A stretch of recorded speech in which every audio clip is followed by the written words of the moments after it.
اور یہ سب کچھ دا ٹیمپل ایسوسیشن نام کی ایک آرگنائزیشن کروا رہی ہے جو کہ بنی اسی مقصد کے لیے ہے۔ ویب سائٹ کے علاوہ ان کا اپنا ایک یوٹیوب چینل بھی موجود ہے جہاں پر اپنی تیاریوں سے متعلق پوری دنیا کو اپڈیٹ کرتے رہتے ہیں۔ حال ہی میں اس چینل پر ایک نئی ویڈیو پوسٹ کی گئی جس کے اندر یہ بتایا گیا کہ لال بچے کی قربانی اور باقی رسومات کے تمام تر کام کس کس شخص کے ذمہ ہوں گے، یعنی مختصراً بہت ہی جلد ہم مسجد اقصیٰ کو شہید کرنے والے ہیں اور اس کی جگہ پر ہیکل سلیمانی کو تعمیر کرنے والے ہیں، لیکن کوئی بھی مسلمان ہمارا کچھ نہیں بگاڑ سکتا۔ دوسری طرف ایران اور اسرائیل کے تعلقات پہلے سے ہی کشیدہ تھے، لیکن 2024 میں یہ کشیدگی ایک خطرناک حد تک بڑھ گئی ہے۔ ایران نے اسرائیل کے خلاف سخت موقف اختیار کرتے ہوئے اپنے میزائل پروگرام اور عسکری تیاریوں میں اضافہ کیا۔ اسرائیل نے ایران کے جوہری پروگرام کو ختم کرنے کی دھمکیاں دی ہیں جس سے خطے میں جنگ کے خطرات بڑھ گئے ہیں۔ یہ خطے میں جنگ کی بڑھتی صورتحال دنیا کو تباہی یا خاتمے کی طرف لے جا رہی ہے۔ علماء کی طرف سے بتائی گئی ان پوری ہو جانے والی نشانیوں میں کرونا وائرس کی وبا، ٹیکنالوجی کا عروج، ایلون مسک کا اسپیس ایکس مشن کے تحت انسان کو کامیابی سے خلا میں پہنچانا اور دیگر شامل ہیں۔ سعودی عرب اور ایران کے علماء نے کرونا وائرس کے متعلق خبردار کرتے ہوئے کہا کہ قیامت کی نشانیوں میں سے ایک ہے۔ صحیح بخاری اور صحیح مسلم کی احادیث کا حوالہ دیتے ہوئے ان علماء کا کہنا ہے کہ قیامت کی نشانیوں میں ایک یہ بھی ہے کہ قیامت سے قبل ایک بہت بڑی وبا پھیلے گی اور پوری دنیا کو اپنی لپیٹ میں لے لے گی۔ ممکنہ طور پر کرونا وائرس وہی وبا ہو سکتی ہے، لیکن ایک عالم نے حتمی طور پر کہا ہے بڑی وبا امام مہدی کے ظہور سے پہلے آئے گی۔ چنانچہ اگر کرونا وائرس ہی وہ وبا ہوئی تو امام مہدی کا ظہور قریب تر آ چکا ہے، جس کے کچھ عرصے بعد قیامت برپا ہو جائے گی۔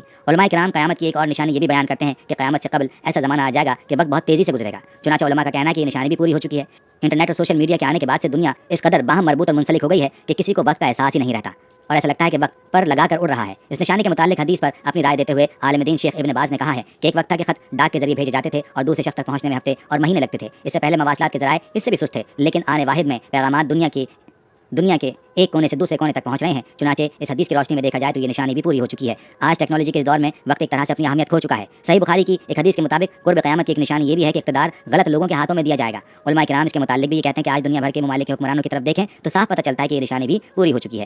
صحیح بخاری میں ہی ایک اور نشانی بتائی گئی کہ قیامت سے قبل لوگ بلند ترین عمارت بنانے میں ایک دوسرے پر سبقت لے جانے کی کوشش کریں گے۔ آج ہم دیکھتے ہیں کہ وہی دور شروع ہو چکا ہے۔ دنیا بھر میں بلند و بالا عمارتیں کھڑی ہو چکی ہیں اور جس ملک میں سب سے بلند ترین عمارت موجود ہو وہاں کے حکمران اور شہری اسے فخر کا سبب گردانتے ہیں۔ ان جیسی دیگر کئی نشانیوں کے متعلق بھی علماء کا کہنا ہے کہ وہ پوری ہو چکی ہیں اور اب امام مہدی کا ظہور اور قیامت قریب تر آ چکی ہیں۔ اللہ کے رسول صلی اللہ علیہ وآلہ وسلم نے قیامت کے نشانات بتلاتے ہوئے فرمایا، اونٹوں اور بکریوں کے چرواہے جو برہنہ بدن اور ننگے پاؤں ہوں گے وہ ایک دوسرے سے مقابلہ کرتے ہوئے لمبی لمبی عمارتیں بنوائیں گے اور فخر کریں گے۔ ریاض شہر میں عمارتوں کا یہ مقابلہ آج اپنے عروج کو پہنچ گیا ہے۔ دبئی میں برج خلیفہ کی عمارت آج دنیا کی سب سے اونچی عمارت بن گئی، تو ساتھ ہی شہزادہ ولید نے جدہ میں اس سے بھی بڑی عمارت بنانے کا اعلان کر دیا جو دھڑا دھڑ بنتی چلی جا رہی ہے۔ عرب کی عمارتیں سارے جہاں سے اونچی ہو چکی ہیں۔ عرض کرنے کا مقصد صرف یہ ہے کہ میرے پیارے رسول حضرت محمد صلی اللہ علیہ وآلہ وسلم نے جو فرمایا وہ پورا ہو چکا ہے اور پیشن گوئی پوری ہو کر اپنے نقطۂ کمال کو پہنچ چکی ہے۔ عرب کا سب سے زیادہ تیل خریداری کرنے والے امریکہ نے صدام کو ختم کر کے تیل کی دولت سے سیراب ملک عراق کے کنووں پر قبضہ جما لیا ہے اور لاکھوں بیرل مفت وصول کر رہا ہے۔ تو پھر تیل کی گرتی مانگ نے تیل کی قیمتوں کو نچلی سطح پر پہنچا دیا، جس سے عرب ممالک کا سنہرا دور خاتمے کے قریب ہے۔ سوال پیدا ہوتا ہے کہ زوال کے بعد کیا ہے؟ اللہ کے رسول کی ایک اور حدیث ہے، قیامت سے پہلے سرزمین عرب دوبارہ سرسبز ہو جائے گی۔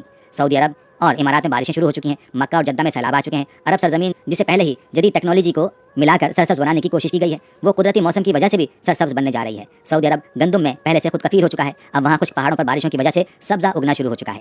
پہاڑ سرسبز ہونا شروع ہو چکے ہیں، بارشوں کی وجہ سے آخرکار حکومت کو ڈیم بنانا ہوں گے جس سے پانی کی نہریں نکلیں گی، ہریالی ہوگی، سبزہ مزید ہوگا، فصلیں لہلہائیں گی۔ عرب دنیا میں حالیہ برسوں میں موسمیاتی تبدیلیاں نمایاں ہو چکی ہیں اور 2024 میں کئی علاقوں میں غیر معمولی بارشیں اور سیلاب آئے۔ سعودی عرب جو ایک ریگستانی خطہ ہے، وہاں برف باری اور سبزہ دیکھنے کو ملا۔ احادیث مبارکہ میں بیان کیا گیا ہے کہ قیامت سے قبل عرب کے صحراؤں میں سبزہ اگے گا جو ان واقعات کے ساتھ مطابقت رکھتا ہے۔ ناظرین، یوں یہ پیشگوئی بھی اپنے تکمیلی مراحل سے گزرنے جا رہی ہے اور جو میرے حضور صلی اللہ علیہ وآلہ وسلم نے فرمایا اسے ہم اپنی آنکھوں سے دیکھنے جا رہے ہیں۔ اگر حدیث پر غور کریں تو مشرق وسطیٰ کے زوال کا آغاز ملک شام سے شروع ہوا، لیکن شاید عرب حکمران یا تو یہود و نصارہ کی چال نہ سمجھ سکے یا بے رخی اختیار کی وجہ سے یا وجہ جو بھی ہو یا نہ ہو، سرکار دو عالم صلی اللہ علیہ وآلہ وسلم کی بتائی ہوئی علامات تو ظاہر ہونا ہی تھا۔ حدیث کے مطابق حدیث پاک میں ارشاد ہے کہ رسول اللہ صلی اللہ علیہ وآلہ وسلم نے فرمایا، جب اہل شام تباہی اور بربادی کا شکار ہو جائیں تو پھر تم میں سے کوئی خیر باقی نہ رہے گی۔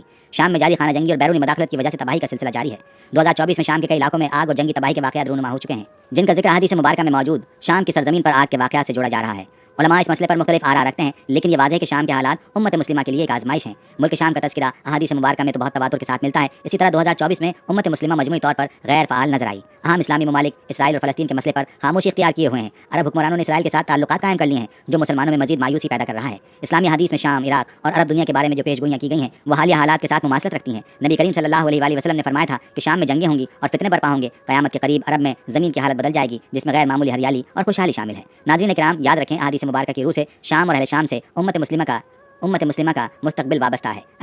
اگر ملک شام ایسے ہی برباد ہوتا رہا تو پوری امت مسلمہ کی بھی خیر نہیں۔ ویسے تو 90% برباد ہو چکا ہے، اب جبکہ 5 سالہ خون ریزی میں 8 لاکھ بے گناہ بچے، بوڑھے، عورتیں شہید اور لاتعداد دوسرے ملک کی سرحدوں پر زندگی کی بھیک مانگتے ہوئے شہید ہو رہے ہیں، اتنی ہی تعداد میں زخمی یا معذور ہو چکے ہیں۔ لہٰذا شام مکمل تباہی کے بعد اب نزا کی حالت میں ہے۔ اس حدیث کے حساب سے عرب ممالک کے سنہرے دور کے خاتمے کے اہم وجہ ملک شام کے موجودہ حالات ہیں۔ گویا نبی صلی اللہ علیہ وآلہ وسلم کی پیشگوئی کی ایک اور علامت ظاہر ہو رہی ہے یا ہو چکی ہے۔ یاد رکھیں ملک شام کے متعلق اسرائیل، روس، امریکہ جو بھی جھوٹے بہانے بنائیں، لیکن ان سب کا اصل ہدف جزیرۃ العرب ہے، کیونکہ کفار کا عقیدہ ہے کہ دجال مسیحا ہے۔ اس وجہ سے لوگ دجال کے انتظامات مکمل کر رہے ہیں، جس کے لیے عرب ممالک میں عدم استحکام پیدا کرنا ہے، کیونکہ ملک شام پر یہود و نصارہ قبضہ کرنا چاہتے ہیں، اور یہ ہو کر رہے گا حضرت مہدی علیہ السلام کے ظہور سے قبل۔ چنانچہ کتاب الفتن میں ہے کہ آخری زمانے میں جب مسلمان ہر طرف سے مغلوب ہو جائیں گے، مسلسل جنگیں ہوں گی، شام میں بھی عیسائیوں کی حکومت قائم ہو جائے گی۔ علماء کرام سے سنا ہے کہ سعودیہ، مصر، ترکی بھی باقی نہ رہے گا، ہر جگہ کفار کے مظالم بڑھ جائیں گے، امت آپسی خانہ جنگی کا شکار رہے گی، عرب میں مسلمانوں کی باقاعدہ پرشوکت حکومت نہیں رہے گی۔ سعودی عرب کا چھوٹا سا شہر خیبر مدینہ منورہ سے 170 کلومیٹر کے فاصلے پر واقع ہے، کہ قریب یہودی و نصارہ پہنچ جائیں گے اور اس جگہ تک ان کی حکومت قائم ہو جائے گی۔ بچے کچے مسلمان مدینہ المنورہ پہنچ جائیں گے۔ اس وقت امام مہدی علیہ السلام مدینہ منورہ میں ہوں گے۔ دوسری طرف دریائے تبریہ بھی تیزی سے خشک ہو رہا ہے، جو کہ مہدی علیہ السلام کے ظہور سے قبل خشک ہوگا۔ اس لیے جب مشرق وسطیٰ کے حالات کو خصوصاً مسلمانوں اور ساری دنیا کے حالات کو دیکھتے ہیں تو صاف نظر آتا ہے کہ دنیا ہولناکیوں کی جانب بڑھ رہی ہے۔ فرانس میں حملوں کے بعد فرانس اور پوپ بھی عالمی جنگ کی بات کر چکے ہیں۔ سوال پیدا ہوتا ہے کہ اس عالمی جنگ کا مرکز کون سا خطہ ہوگا؟ واضح رہے کہ مشرق وسطیٰ ہی متوقع ہے۔ یہاں بھی ہند و پاک کی رنجشیں اور کشمکش کے بڑھتے حالات سے لگتا ہے کہ غزوہ ہند کی طرف رخ کر رہے ہیں، کیونکہ حضرت ابو ہریرہ رضی اللہ عنہ سے روایت ہے کہ رسول اللہ صلی اللہ علیہ وآلہ وسلم نے ارشاد فرمایا، میری قوم کا ایک لشکر وقت آخر کے نزدیک ہند پر چڑھائی کرے گا اور اللہ اس لشکر کو فتح نصیب کرے گا، یہاں تک کہ وہ ہند کے حکمرانوں کو بیڑیوں میں جکڑ کر لائیں گے۔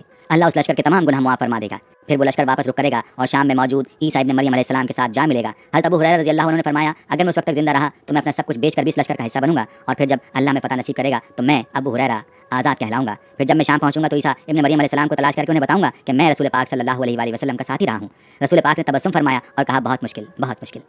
2024 کے یہ واقعات امت مسلمہ کو جھنجھوڑنے کے لیے کافی ہیں۔ ضرورت اس امر کی ہے کہ مسلمان اپنے خلافات ختم کریں، اپنی طاقت کو مجتمع کریں اور اپنے دین اور مقدس مقامات کے تحفظ کے لیے ایک متحد حکمت عملی اپنائیں۔ اگرچہ احادیث مبارکہ میں ان آزمائشوں کا ذکر موجود ہے، لیکن ان کا مقصد مسلمانوں کو بیدار کرنا اور عمل کی طرف راغب کرنا ہے۔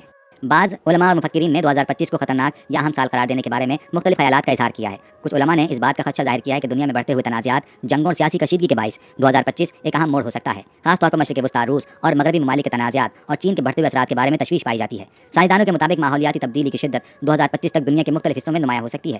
علماء نے اس کو اللہ کی قدرت اور عذاب کی نشانی کے طور پر دیکھا ہے۔ لوگوں کو قدرتی وسائل کے درست استعمال اور گناہوں سے توبہ کرنے کی تلقین کی ہے۔ عالمی معیشت میں بڑھتی ہوئی عدم استحکام اور افراط زر کے باعث 2025 کو ایک مشکل سال قرار دیا جا رہا ہے۔ علماء نے اس کی وجہ سودی نظام، فحاشی اور دیگر معاشرتی گناہوں کو ٹھہرایا ہے۔ کچھ علماء کا خیال ہے کہ چھوٹی قیامت کی نشانیاں تیزی سے پوری ہو رہی ہیں اور 2025 ایک ایسا سال ہو سکتا ہے جب بڑی نشانیاں ظاہر ہونا شروع ہو جائیں گی۔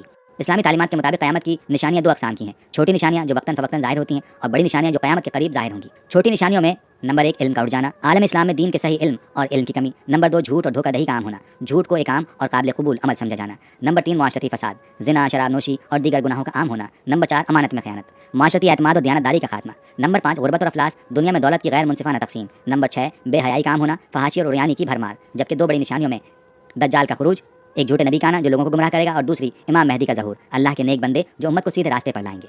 نمبر 3 عیسیٰ علیہ السلام کا نزول، حضرت عیسیٰ علیہ السلام کا آسمان سے اتر کر دجال کو ختم کرنا۔ نمبر 4 یاجوج ماجوج کا خروج، ایک بڑی قوم کا ظاہر ہونا جو زمین پر فساد پھیلائے گی۔ نمبر 5 سورج کا مغرب سے طلوع ہونا، یہ علامت لوگوں کی توبہ کے دروازے بند کر دے گی۔ نمبر 6 دخان، دھواں، زمین پر ایک دھواں چھا جائے گا جو لوگوں کو اذیت دے گا۔ علماء کرام نے امت کو زیادہ سے زیادہ توبہ کرنے، گناہوں سے بچنے اور نیک اعمال کی ترغیب دی ہے۔ قیامت کی نشانیاں ایک یاد دہانی ہے کہ انسان کو اپنی آخرت کی تیاری کرنی چاہیے۔ مصائب اور آزمائشوں سے بچنے کے لیے اللہ سے مدد کی طلب کرنے کی تاکید۔ یہ بات یاد رکھنے کی ہے کہ ان نشانیوں کے وقت اور ترتیب کا حتمی علم تو اللہ کے پاس ہے، اور ہمارا فرض یہ ہے کہ ہم اپنے عمل کو درست کریں اور دین پر عمل پیرا ہوں۔ ناظرین، اب بات کریں گے سائنسی نقطہ نظر سے، تو کیا یہ واقعات سائنسی طور پر قابل وضاحت ہیں؟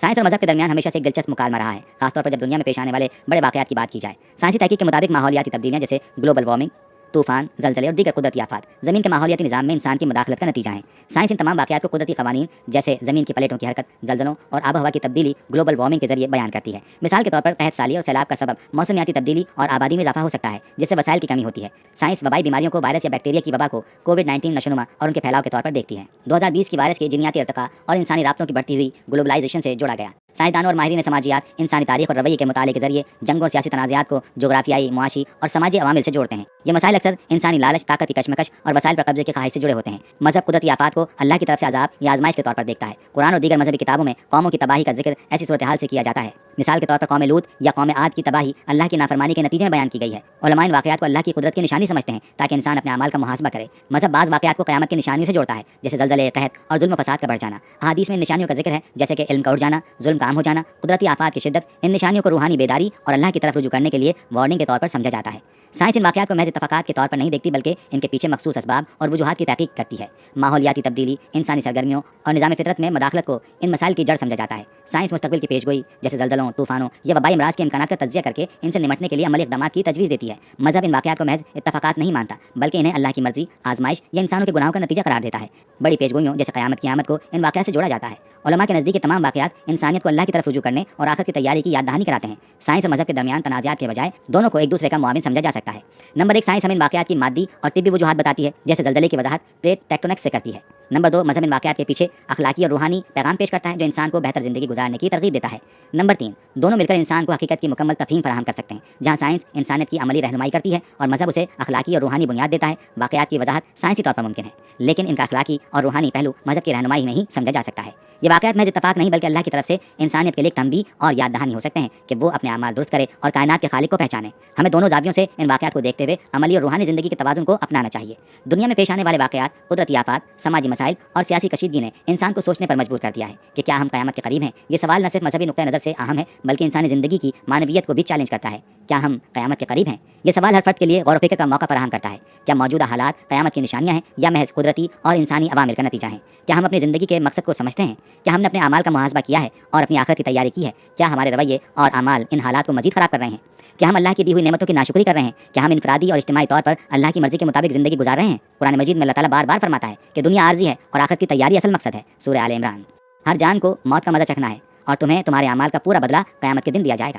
یہ آیت ہمیں یاد دلاتی ہے کہ ہمیں اپنی زندگی کو آخرت کی تیاری کے لیے گزارنا چاہیے۔ ہمیں اپنے اعمال کو قرآن و سنت کے مطابق بنانا چاہیے۔ نماز، روزہ، زکوٰۃ اور دیگر فرائض کی پابندی کے ساتھ اپنے اخلاق کو بہتر بنانا ضروری ہے۔ گناہوں سے توبہ کریں اور نیک اعمال کی طرف رجوع کریں۔ زیادہ سے زیادہ اللہ کو یاد کریں، قرآن کی تلاوت کریں اور دعا کریں۔ اللہ کی قربت حاصل کرنے کے لیے انفاق فی سبیل اللہ، صدقہ و خیرات اور حقوق العباد کی ادائیگی کریں۔ اسلامی تعلیمات پر عمل کرتے ہوئے دوسروں کے حقوق کا خیال رکھیں۔ معاشرتی برائیوں جیسے جھوٹ، ظلم اور فریب سے بچیں۔ علم و شعور کو فروغ دیں تاکہ دوسروں کو بھی صحیح راستے پر آنے میں مدد ملے۔ موجودہ حالات کو آزمائش سمجھ کر صبر کریں اور اللہ سے مدد طلب کریں۔ حدیث مبارکہ میں ہے کہ مومن کا معاملہ عجیب ہے، اس کا ہر حال خیر ہے۔ اگر اسے کوئی خوشی ملے تو شکر ادا کرتا ہے اور اگر اسے کوئی تکلیف پہنچے تو صبر کرتا ہے۔ صحیح مسلم۔ اسلامی تعلیمات ہماری زندگی کو ہدایت فراہم کرتی ہیں کہ ہم انفرادی اور اجتماعی طور پر کیسے اپنی زندگی کو بہتر بنائیں، اپنی ذمہ داریوں کو سمجھیں اور ادا کریں، قیامت کی نشانیوں سے سبق لیں اور اپنی آخرت کے لیے تیاری کریں، نیکی کو عام کریں اور برائی سے بچیں۔ ناظرین، تمام واقعات ہمیں یاد دلاتے ہیں کہ دنیا میں ہونے والے ہر بڑے واقعے کے پیچھے ایک بڑی حکمت ہے۔ 2024 کے دوران پیش آنے والے یہ واقعات نہ صرف قیامت کی نشانیوں کی طرف اشارہ کرتے ہیں بلکہ یہ بھی یاد دلاتے ہیں کہ ہمیں اپنے ایمان کو مضبوط کرنا ہوگا اور اپنے اعمال پر غور کرنا ہوگا۔ علماء کرام نے بار بار ہمیں متنبہ کیا کہ قیامت کا علم صرف اللہ کے پاس ہے، لیکن ان نشانیوں کو نظر انداز کرنا بھی ممکن نہیں۔ موجودہ حالات ہمیں یاد دلاتے ہیں کہ یہ دنیا عارضی ہے اور ہمیں آخرت کی تیاری کرنی ہے۔ ہمیں اپنی زندگی کو دین اسلام کے مطابق گزارنا چاہیے اور اللہ کی ناراضگی سے بچنا چاہیے۔ سوال یہ نہیں کہ قیامت کب آئے گی بلکہ یہ ہے کہ کیا ہم تیار ہیں۔ آج ہی اپنے اعمال کو بہتر بنائیں، توبہ کریں اور اسلامی تعلیمات پر عمل کریں تاکہ اللہ کے حضور کامیاب ہو سکیں۔ سوچیے اگر آج قیامت آ جائے تو کیا ہم تیار ہیں؟ کیا ہم نے اپنی پوری زندگی میں وہ سب کیا ہے جو اللہ کی رضا کے لیے ضروری تھا؟ یہ وقت ہے کہ ہم جاگ جائیں، اپنی زندگی کے مقصد کو پہچانیں۔ یہ تمام نشانیاں ہمیں بیدار کرنے کے لیے ہیں، نہ کہ صرف خوف زدہ کرنے کے لیے۔ یہ ہمیں دعوت دیتی ہیں کہ ہم اپنا راستہ درست کریں اور اللہ کی طرف رجوع کریں۔ اگر آپ کو یہ ویڈیو پسند آئی اور آپ چاہتے ہیں کہ آپ کو اسلام کے حوالے سے مزید معلومات ملتی رہیں تو ہمارے چینل مسلم میٹرز ٹی وی کو سبسکرائب کرنا نہ بھولیں، بیل آئیکن کو ضرور دبائیں تاکہ آپ کو ہماری نئی ویڈیوز کا نوٹیفیکیشن سب سے پہلے ملے۔ اپنے دوستوں اور خاندان کے ساتھ اس ویڈیو کو شیئر کریں تاکہ یہ معلومات زیادہ سے زیادہ لوگوں تک پہنچ سکے۔ آپ کے تبصرے اور رائے ہمارے لیے بہت اہم ہیں۔ نیچے کمنٹس میں اپنی رائے کا اظہار کریں کہ آپ ان واقعات کو کیسے دیکھتے ہیں۔ ہماری ٹیم آپ کے لیے ایسے موضوعات پر تحقیق جاری رکھے گی جو نہ صرف دلچسپ ہوں بلکہ آپ کی معلومات میں اضافہ کریں۔ آئندہ ویڈیوز میں ہم مزید اسلامی تعلیمات، قیامت کی نشانیوں اور دیگر روحانی اور معلوماتی موضوعات پر بات کریں گے۔ اللہ ہمیں اپنے دین پر قائم رکھے اور ہمیں قیامت کی ہولناک